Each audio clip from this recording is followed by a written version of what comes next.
Queridos irmãos, queridas irmãs, vamos gravar mais esse vídeo de número 338. Diálogo com as Sombras, Hermínio Miranda, Teoria e Prática da Doutrinação, Deformações. Então, sobre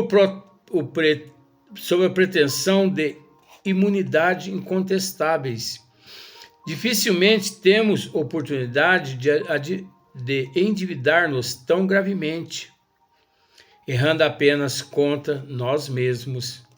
Invariavelmente, a falta cometida sacrifica e martiriza muitos irmãos que julgamos meros instrumentos do nosso gozo e poder. Ademais, é preciso lembrar que o reajuste nunca é desproporcional à gravidade da pena. Olha só. Ademais, é preciso lembrar que o reajuste nunca é desproporcional à gravidade da pena. Você conseguiu entender? Deus é misericórdia. Nem mais, nem menos. Às vezes nós achamos, que estamos sofrendo demais,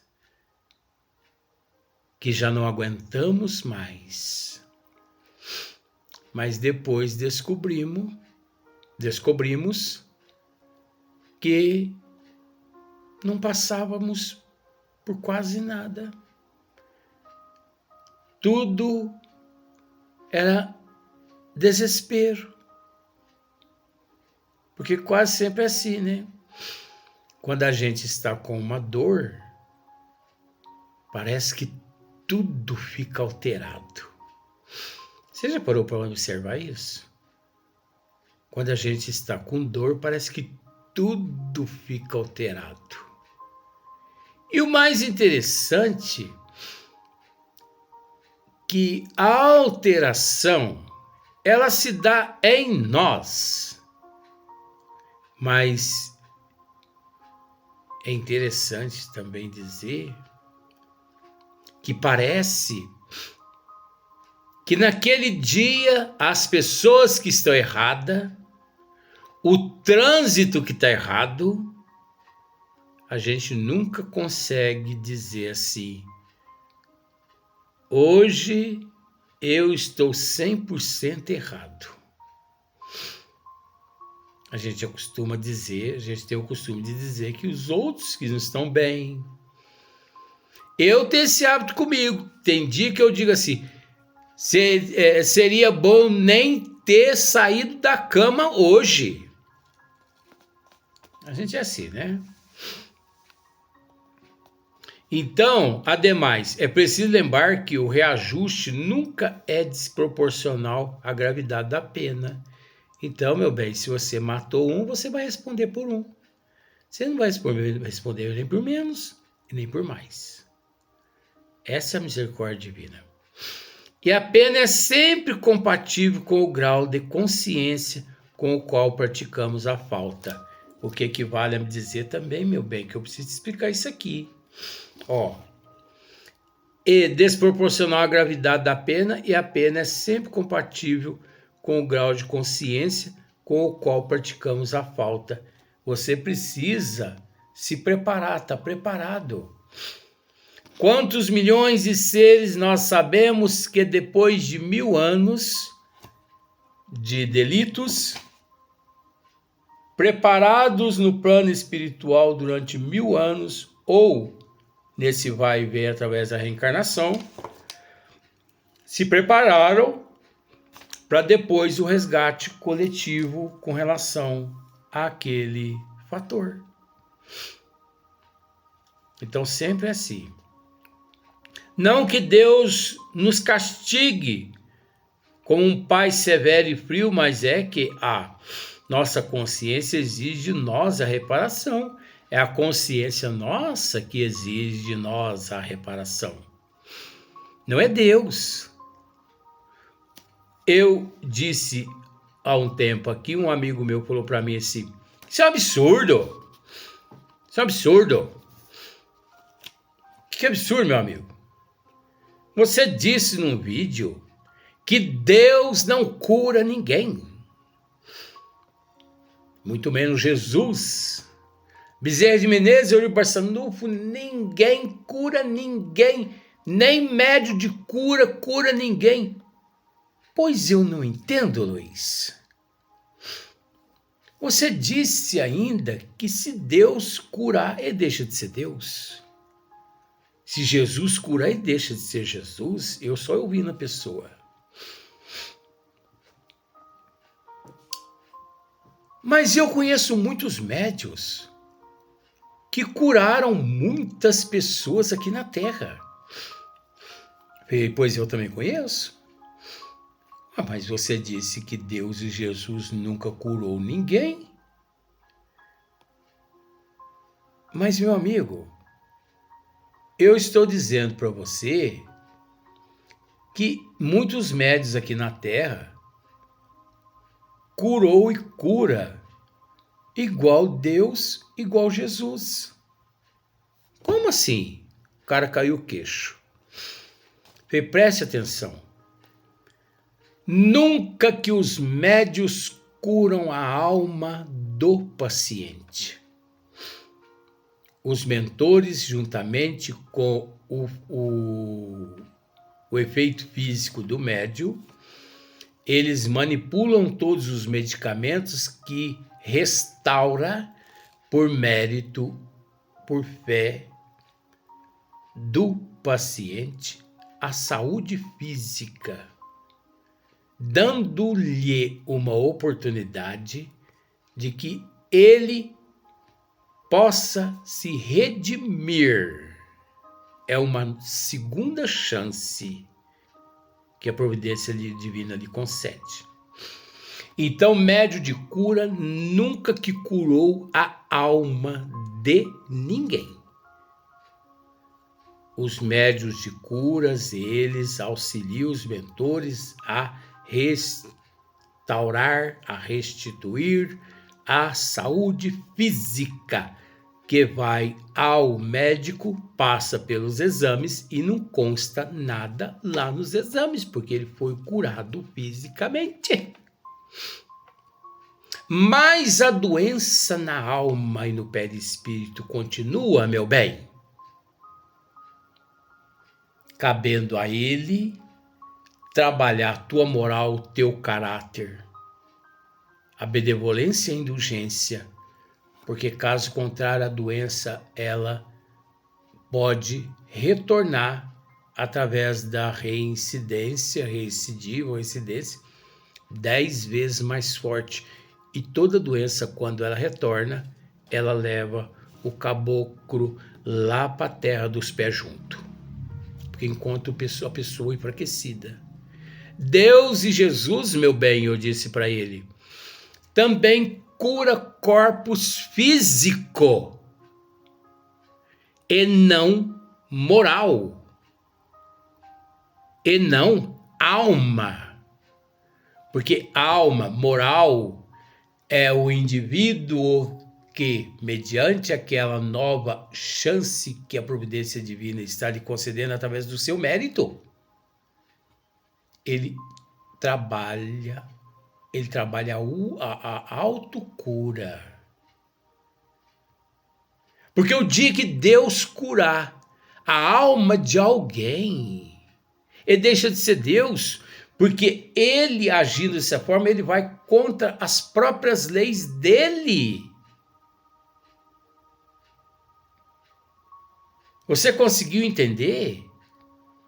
Ah, mais ou menos. Mais ou menos. Então, mais ou menos já tá bom, né? Então ele ficou assim, né? Então, não que Deus nos castigue como um pai severo e frio, mas é que a nossa consciência exige de nós a reparação. Mesmo porque a lei universal, código sagrado que aviltamos, nos coloca à mercê da cobrança. Tá vendo? As leis nos colocam à mercê da cobrança. A cada falta cometida, assinamos uma promissória. A cada falta cometida, assinamos uma promissória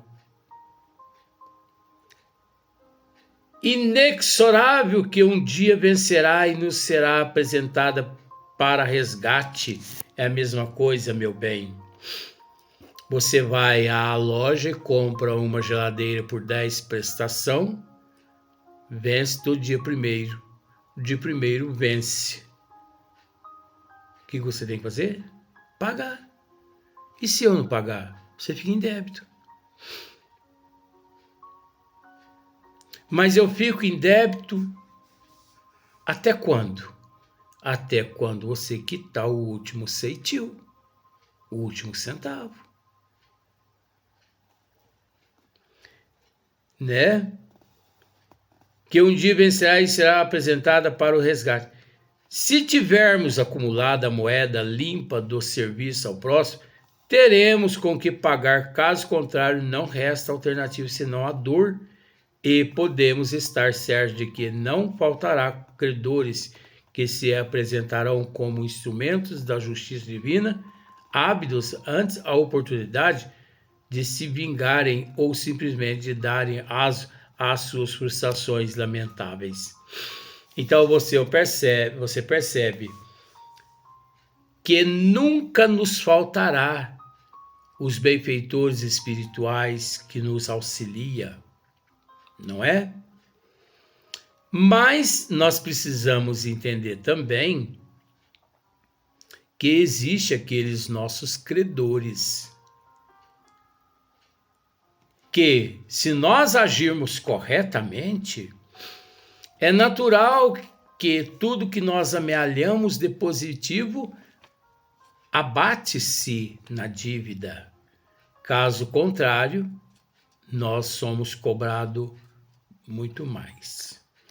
Ao cabo de prolongado monólogo com o irmão alienado, né, nesse assunto, uma prece comovida e alguns passes, ele começou a aquietar-se, mas ainda insistiu em atacar-me de vez em quando.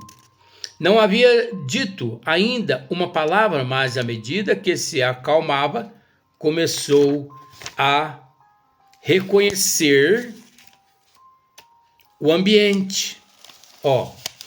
Por isso que eu disse em um vídeo que uma manifestação de um espírito nessas condições leva meia hora, 40 minutos, 1 hora ou mais. Uma comunicação. Por isso, todos os médios devem estar preparados para o trabalho. Mas que trabalho? Do auxílio mútuo um ao outro.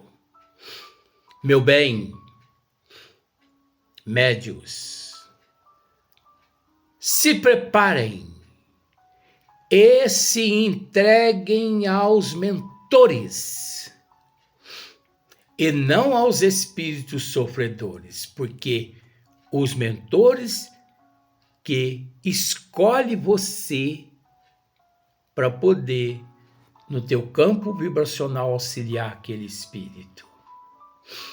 Então vá a médios, vá à casa espírita séria com o seguinte pensamento: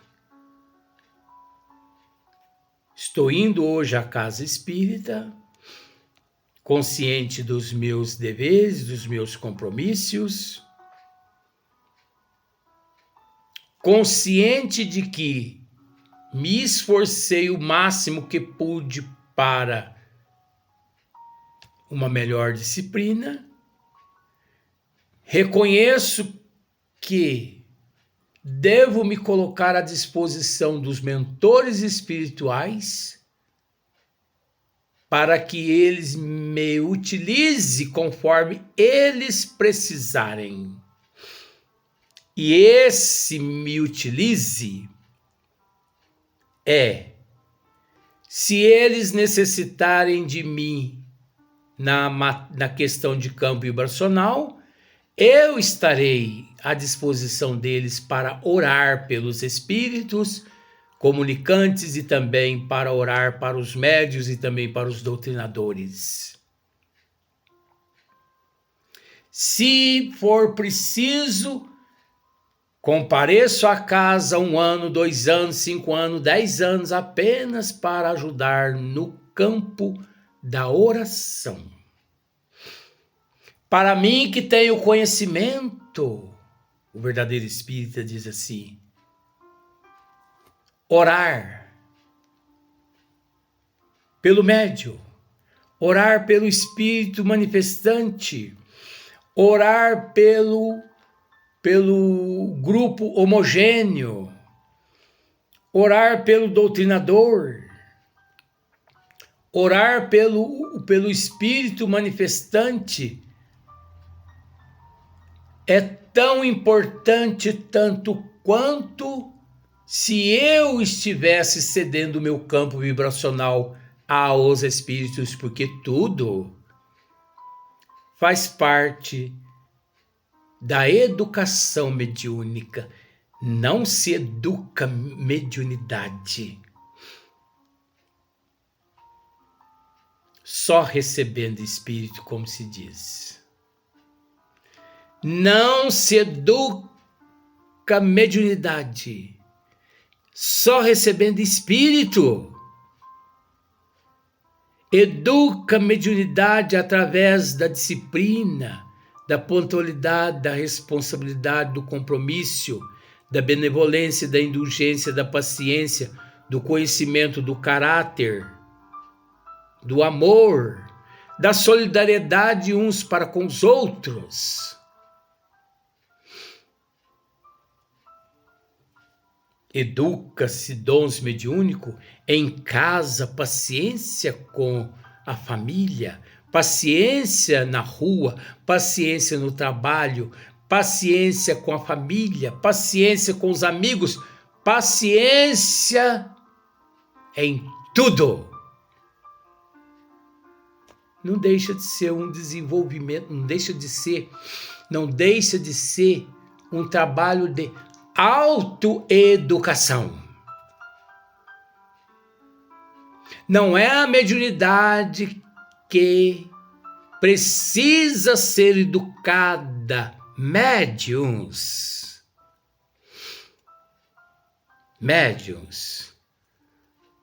Não é a mediunidade que precisa ser educada, meu bem. Nós, sim, quem necessitamos ser educados. Nós, sim, que necessitamos aprender a ser educados, comprometidos com o nosso dever, nosso compromisso, nossa responsabilidade, a nossa indisciplina, a nossa irresponsabilidade, o não cumprimento dos deveres, o não cumprimento do compromisso. Isso chama-se deseducação, falta de educação. Então, quando que eu hei de educar a minha vidência, ver Mãe Santíssima, como tem um médium aí no Brasil que agora já está recebendo Anjo Ismael, tá? Só falta essa criatura aqui no Brasil, porque já recebeu tudo quanto é anjo, viu? O último agora foi Anjo Ismael. Médico no Brasil. Vou dizer o nome. Não, porque não pode. Só falta ele receber Nossa Senhora, Jesus Cristo. E olha lá se Deus também não se manifestar através desse médico aqui no Brasil, gente. E a vergonha, gente, é que é brasileiro. Nada contra. Então, onde nós vamos parar? Médium tem que ser humilde. Você conseguiu entender que não são os dons mediúnicos que precisa ser educado? E sim o médium que precisa adquirir educação. E como se adquire educação mediúnica? Nas obras básicas de Kardec, de Chico Xavier, de Manuel Filomeno de Miranda, através de Divaldo Pereira Franco, das obras de Carlos Bacelli, de Irmão José, Inácio Ferreira, Euclides Formiga, são todos espíritos nobres. Esses sim nos oferece uma vasta gama de opções de autoevangelização. Então tem pessoas que acham que para educar a mediunidade ou para desenvolver a mediunidade, ele tem que receber espírito, não é? Ele não tem que orar para os médios que estão do lado dele, ele não tem que orar pelo espírito que está se manifestando, ele não tem que orar pelo doutrinador, ele não tem que orar pelos mentores espirituais da casa. Não. Ele vai à casa espírita para receber espírito. E olha lá, hein? Eu sou um médium forte. Eu não recebo menos do que 8, 9 espíritos, não. Eu tenho tutano aqui no tórax. Manda os espíritos. Será que é desse jeito, gente? Será que é igualzinho abrir a porteira de um curral e falar assim, show boiada? Será que é desse jeito? É igual soltar boiada no pasto? Então, com o passar dos dias, nós vamos... mas à medida que se acalmava, esse espírito começou a reconhecer o ambiente. Apalpou a mesa que tinha diante de si. Olha só, ele apalpava a mesa que estava diante de si. Ele apalpava as cadeiras. Ele apalpava o estofamento, a madeira, os detalhes, as cortinas. Ele ia apalpando tudo. O sofá, o chão, o tapete, tudo que estava ao seu alcance de sua mão, ele apalpou, investigou, examinou, como uma criancinha que vai apalpando tudo. Você entendeu? Olha o estado de primitivismo desse ser.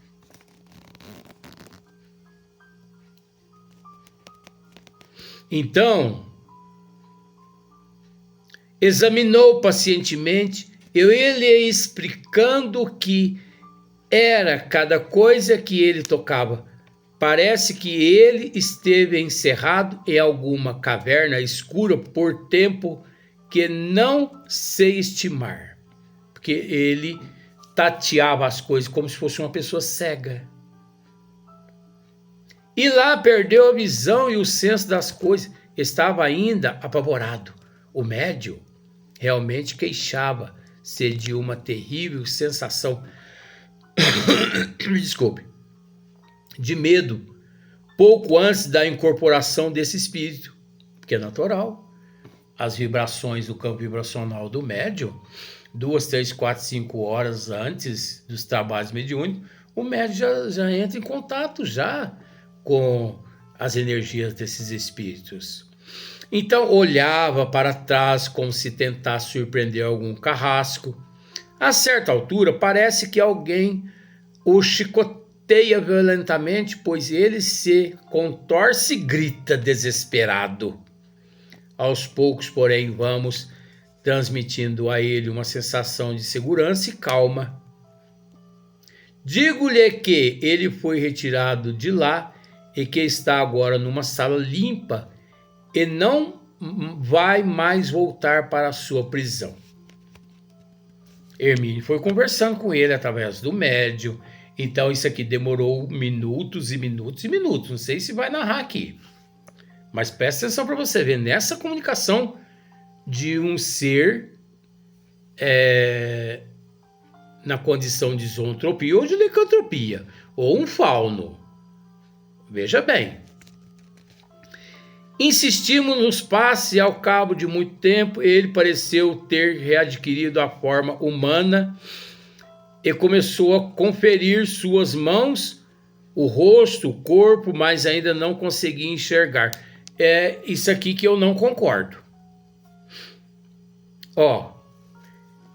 Insistimos nos passes e ao cabo de muito tempo ele pareceu ter readquirido a forma humana.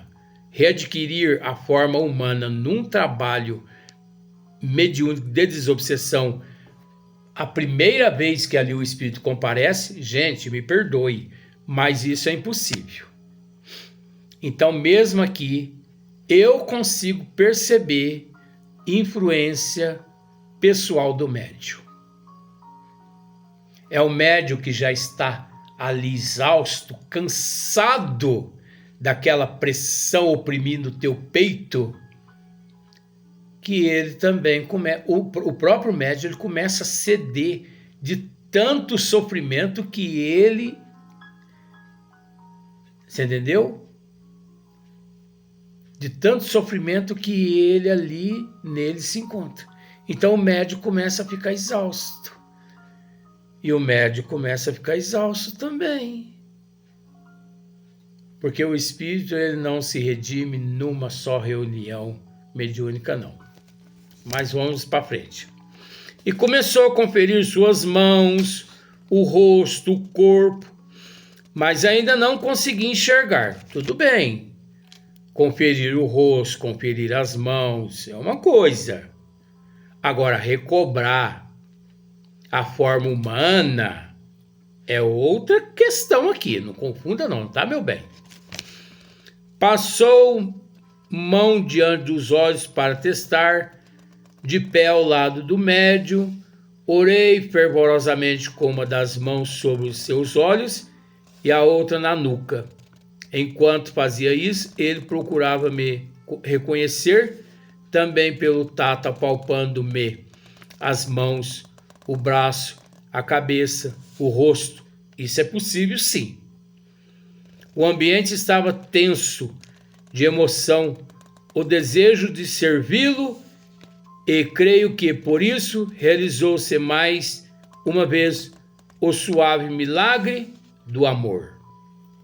Ele começou a perceber os objetos pela visão e voltou a conferir tudo na sala. Então, tudo aquilo que ele havia realizado, ele voltou a conferir. Vamos para o próximo vídeo para a gente terminar, porque aqui ainda tem uma questão aqui que vai dar o pau para manga para a gente explicar no próximo vídeo.